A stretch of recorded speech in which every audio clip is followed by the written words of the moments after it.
Separating art from the artists. Man, this topic is a bit of a hot discussion at the minute. I wonder why. At this point, it's probably been discussed to death online, but why not? Hello, welcome back. You're with me. I see Snap.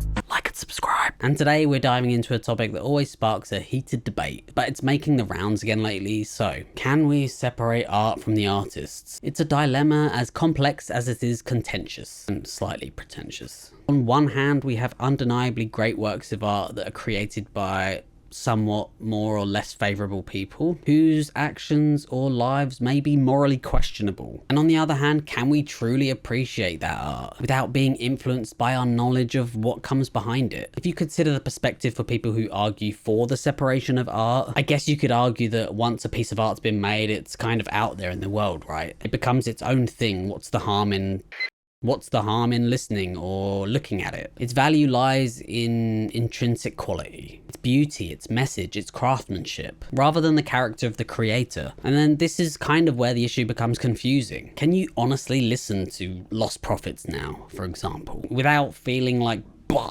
Look, art serves as a mirror into society, right? In a lot of instances, it reflects human experience, regardless of who created it. I've heard arguments like, to dismiss great art because of the flaws of its creator, you're denying yourself the opportunity for meaningful or cultural enrichment. But if you're an artist and you're a racist or a misogynist or whatever, like, how does that not come across in your art? Even if you change your views later on, surely when you made that, it reflects those same beliefs. In that case, it should be viewed as something like not what to do or, you know, how to change. Specifically in this case with Kanye West and whatever. In my opinion, people who argue against separating art from the artist do so normalizing and endorsing like harmful behavior. You consume music. You kind of have the responsibility to hold artists accountable for their actions, right? By supporting their work, are you complicit in supporting their beliefs? Maybe there's a middle ground, I don't know. Should you acknowledge that they're a pretty shitty person, but then appreciate their artistic contributions and whatever? I don't know. This seems kind of redundant to me. While making this, it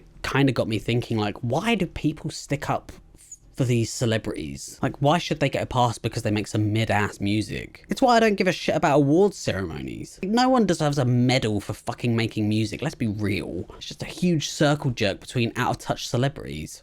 Who cares? There was a really great show on TV in the UK on Channel 4. It basically took a group of ordinary people. They each had a say in whether a piece of art, be that controversial artist or subject matter, could be destroyed. One example is they had this vase from Picasso, whose treatment of women was fucking awful. You had experts saying, yeah, it should be saved, or other people saying, no, it shouldn't because he's a piece of shit. And honestly, watching it was kind of a hard decision, but ultimately they ended up destroying it. Was it okay to do so? Like, in my opinion, it's just a vase. Who cares? Picasso, whatever. Honestly, his art can be seen in many artists that came after him who were influenced by him. Good art with less of the BS. Look, the debate from separating art from artists is not quite as simple. Look, it's an annoying conversation that asks us to grapple with uncomfortable truths and navigate ethical grey areas. Yeah, that's kind of all I have to say on the matter. Thank you for joining me in this slightly complex topic. Hope you enjoyed the video. If you did, please leave a like and subscribe. Yeah, thank you for watching. Until next time, goodbye.